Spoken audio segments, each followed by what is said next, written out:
झटपट स्वादिष्टमध्ये मी भारती तुमचे एकदा पुन्हा मनापासून स्वागत करते। अधिक मास आता संपत आला आहे। अधिक मास म्हणजे श्रावणातला जो अधिक मास आला होता तो आता संपला आणि आता आपला खऱ्या अर्थाने श्रावण महिना सुरू झाला। श्रावण महिना म्हटला तर सणांना काही कमीच नसते आणि त्यातल्या त्यात पहिला सण म्हणजे नागपंचमी। आता नागपंचमीला आमच्या कोकणात काय करतात, पारंपरिक पद्धतीने आम्ही अशा पातोळ्या बनवतो। मग त्यास मी तुम्हाला आज नागपंचमी स्पेशल कोकणातील पारंपरिक पदार्थ पातोळ्या अशा दाखवणार आहे। आता त्यासाठी लागणारे साहित्य हे मी ओलं खोबरं किसून घेतलं आहे। अगदी मोठी एक वाटी होती, नारळ मोठा होता, त्यातली एक वाटी अर्धी किसून घेतली आहे। हे तांदळाचे पीठ आहे, गूळ आपण आपल्या आवडीनुसार घ्यायचा आहे, जसं कोणाला गोड कमी जास्त लागतं त्या हिशोबानेच घ्यायचं आहे। ही वेलची पावडर आणि जायफळ पावडर, थोडंसं मीठ आणि तेल, पाणी। आणि पातोळ्या बनवायच्या म्हटलं तर आपल्याला काय लागणार आहे, सगळ्यात महत्त्वाचं म्हणजे ही हळदीची पानं। आता हळदीची पानं आपल्याला श्रावण महिन्यात भरपूर अगदी बाजारात मिळतात। मुंबईत का होईना, गावी तर असतात, पण आपल्या मुंबईत बाजारात सुद्धा भरपूर अशी पानं भेटतात। त्यातलीच मी काल आमची पानं घरी घेऊन आले। ही बघा, ही हळदीची पानं आहेत। तर हळदीच्या पानाने काय होतं, पातोळीला अगदी छान सुगंध येतो। आता ही मोठी पानं आहेत। आता आपली कसं होणार आहे, ह्या मोठी पानं आपण जर वाफवायला ठेवली पातोळ्या करून झाल्यानंतर, तर मग ती आपल्या एवढ्या मोठ्या चाळणी नसतात किंवा आपलं जे उकडवायचं भांडं असतं ते असं मोठं नसतं। म्हणून मी काय केलं, ही तुम्हाला फक्त दाखवायसाठी मोठी पानं दाखवलेत। अशी मोठी पानं घ्यायची आणि त्यांचीच मी अशी हे बघा 2 तुकडे असे करून घेतले। छान स्वच्छ धुवून, स्वच्छ पुसून आणि असे छान असे मी कापून घेतलेत। चला तर आता आपण वेळ न दवडता रेसिपीला सुरुवात करूया। आता पातोळ्यांसाठी सगळ्यात अगोदर आपल्याला काय करायचं आहे, जे पातोळ्यांना लागणारं पुरण बनवायचं आहे। पुरण म्हणजे जे सारण जे असतं ते बनवायचं आहे। आता त्यासाठी मी काय केलं, एक छोटा टोप असा गॅसवर तापत ठेवला आहे आणि त्याच्यामध्ये आता आपल्याला हे बघा, हे ओलं खोबरं आहे, ते आपल्याला ओलं खोबरं टाकायचं आहे।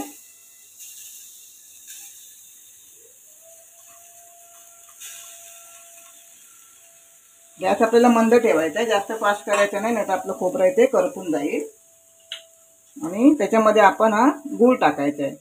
मी हा पाऊण वाटी गूळ घेतला। 1 वाटी जर मोठं खोबरं असेल वाटी भरून तर आपल्याला पाऊण वाटी हा गूळ घ्यायला पाहिजे। आणि थोडंसं आपल्याला याच्यामध्ये 1 चमचा असं तेल टाकायचं आहे। याऐवजी तुम्ही तूप टाकलं तरी चालेल। थोडं आपण असं ढवळून घेऊया।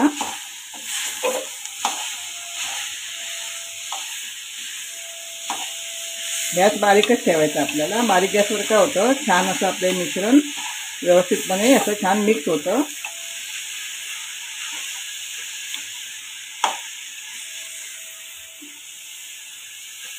तुम्हाला जर याच्यामध्ये ड्रायफ्रूट टाकायचं असलं तरी तुम्ही टाकू शकता, पण काय होतं, ड्रायफ्रूटपेक्षा हे नुसतं नॉर्मल जे आपण म्हणजे साध्या पद्धतीने जे बनवतोय, गूळ, खोबरं, वेलची पावडर आणि फक्त जायफळ, या गोष्टीने त्या पातोळ्यांना चव अतिशय छान येते।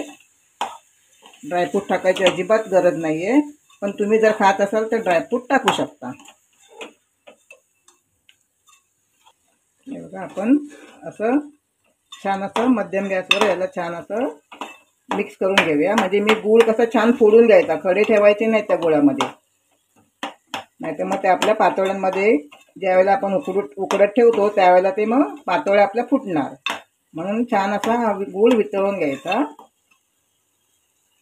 आता ही जायफळ पावडर आहे आणि ही वेलची पावडर आहे, ही थोडी टाकते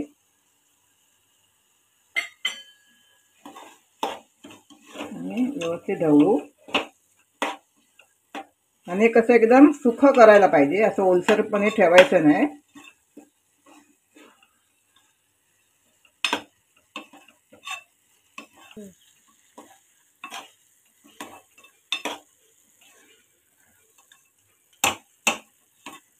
आणि ह्या ज्या पातोळ्या आहेत ना त्या आपण गुळाच्याच बनवायच्या, म्हणजे साखर वापरायची नाही। साखरेची काही चव छान लागत नाही, पण गुळाने अगदी मस्त खायला अशा वाटतात त्या पातोळ्या। आणि छान आपण हे जे सारण बनवतोय ते आपण असं सुकवून घेऊया, म्हणजे सुकलं पाहिजे पूर्णपणे। मी तुम्हाला दाखवीन कसं सुकतं ते।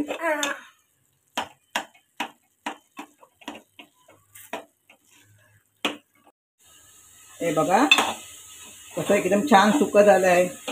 आता आपण हा जो चमचा मी घेतलाय तो असा उभा करून बघूया याच्यामध्ये. हे बघा आपलं सारण एकदम छान असं सुकं झालंय म्हणून चमचा त्याच्यामध्ये असा उभा राहिला बघा. नाहीतर तो पाणी जर असतं तर आपला चमचा हा खाली पडला असता. आता मी या वेळेला गॅस बंद करते. हे बघा आता आपलं हे पातोळ्यांचं पुरण तयार आहे. आता आपण काय करूया, जे पीठ भागवायचं आपल्याला पातोळ्यांसाठी ते भागवून घेऊया आणि त्याची तयारी करूया. मी कढई तापत ठेवली आहे. अगदी फास्ट गॅस केलाय कारण लवकर कढई तापायला पाहिजे ना.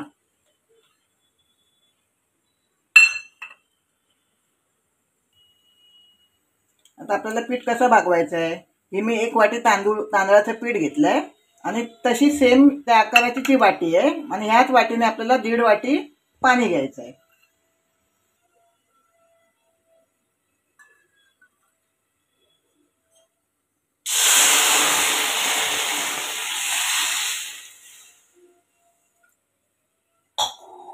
आपल्याला 1.5 वाटी पाणी घ्यायचं आहे. त्यात सुद्धा आपण 1 चमचा तेल टाकूया, चिमूटभर मीठ,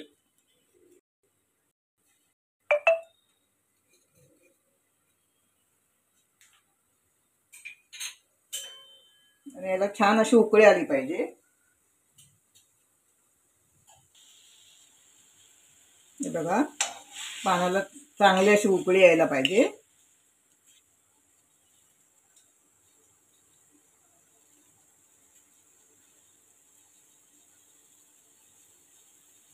बघा मस्त उकळी आली आहे. आता मी गॅस स्लो करते कारण आपल्याला पीठ टाकायचं आहे, म्हणजे ते गरम पाण्यात टाकताना आपल्या अंगावर उडलं नाही पाहिजे.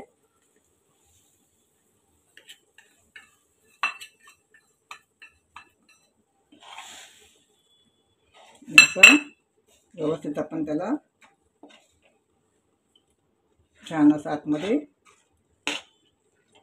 मस्त असं मिक्स करून घ्यायचं आहे, म्हणजे छान ते मिश्रण आतमध्ये पाण्यामध्ये गेल्यानंतर काय होतं, मस्त मऊ असं होतं आणि बारीक गॅस केल्यामुळे ते आतून छान शिजणार आहे.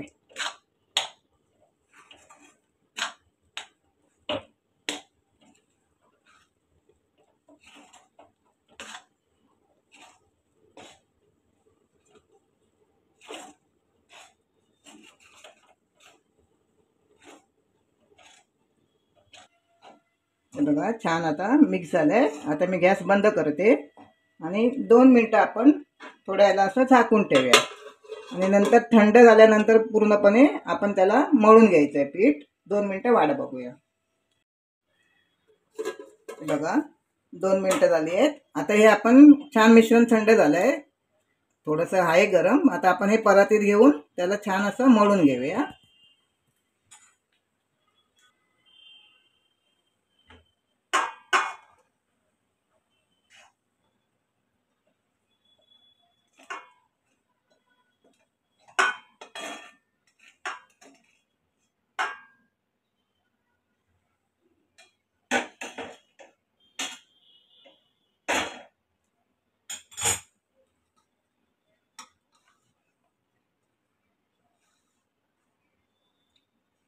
आणि हे कसं साधारण गरम असतानाच मळून घ्यायचं आहे, नाहीतर ते सुकल्यानंतर कडक होतं पीठ.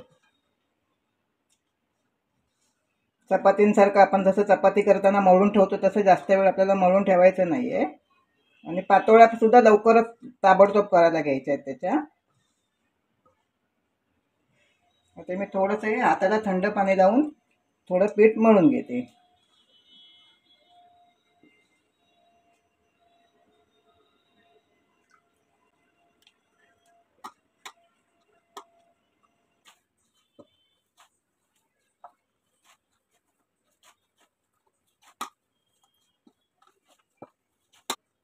बघा आता आपलं हे छान असं पीठ मळून झालं आहे. हे बघा छान. आता आपण पातोळ्या करायला घेऊया. आता आपण हे पीठ मळून झालंय छान, त्याचे आपण आता एक छोटे छोटे गोळे करून घेऊया. आणि आपल्याला हाताला असं पाणीच लावायचं आहे, तेल लावायचं नाही आहे. तेल लावल्यानंतर काय होतं, आपलं हे पीठ छान असं आपल्याला ओढता येत नाही, कारण आपल्याला हे पानावर पीठ ओढायचं आहे.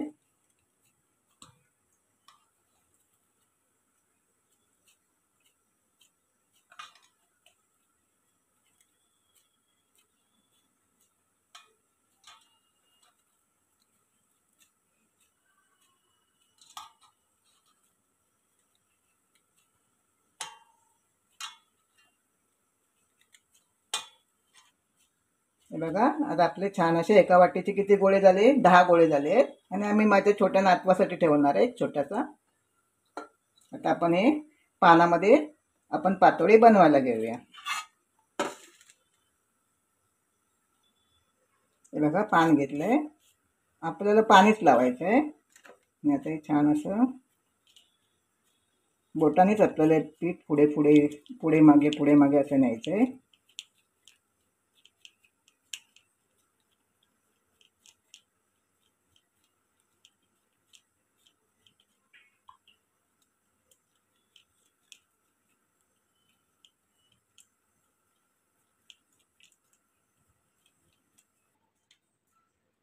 हे बघा असं आपल्याला पुढे पुढे असं पीठ पसरवत जायचं आहे. नंतर आपण त्याच्यामध्ये हे पुरण घालूया. असं लांब ठेवायचं.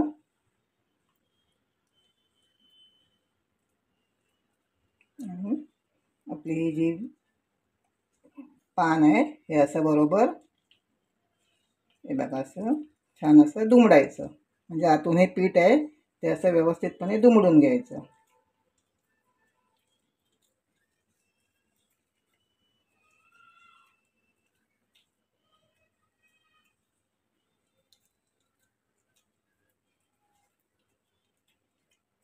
हळदीच्या पानामध्ये कसं छान सुगंध येतो त्याला, आणि खाताना आपल्याला हळदीचा सुगंध छान असा आपल्या जिभेवर रेंगाळतो.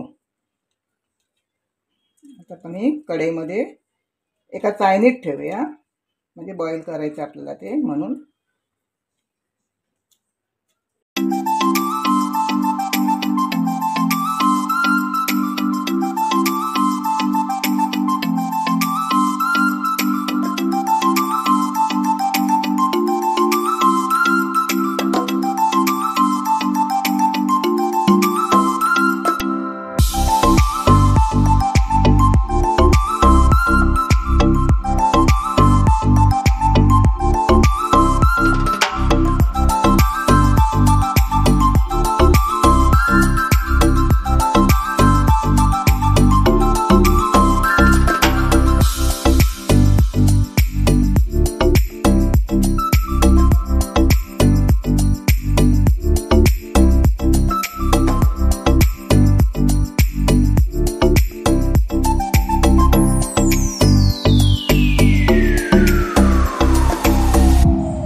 बघा अशा प्रकारे मी माझ्या सगळ्या पातोळ्या छान अशा तयार केल्या आहेत. आता आपल्याला हे वाफवून घ्यायचे आहेत. आता मी एका साईडला पाणी तापत ठेवलं आहे, तर मी आता कसे वाफवायचे ते तुम्हाला दाखवते.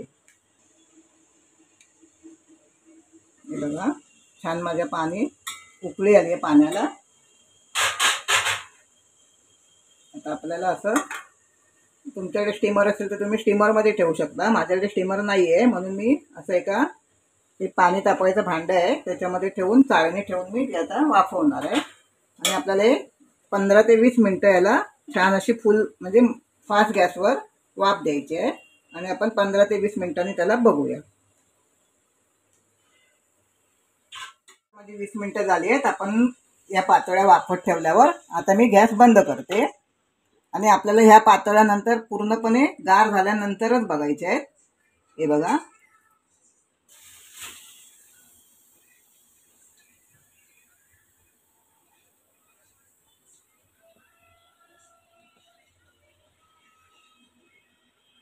जर तुम्हाला माझ्या रेसिपीज आवडत असतील आणि अजूनपर्यंत तुम्ही माझ्या चॅनलला सबस्क्राईब केले नसेल तर सबस्क्राईब करायला विसरू नका. आणि माझा व्हिडिओ तुम्ही आपल्या मित्रमैत्रिणींना शेअर करा. हे बघा आता छान असं थंड झालं आहे. आता आपण बघूया आपल्या पातोळ्या कशा तयार झाल्या आहेत त्या मी तुम्हाला दाखवते.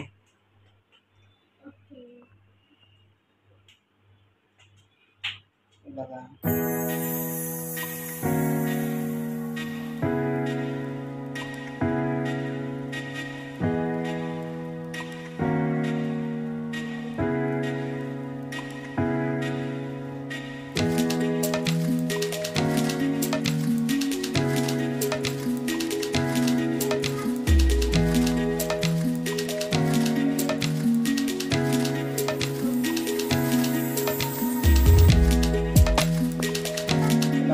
आता आपल्या पातोळ्या खाण्यासाठी तयार.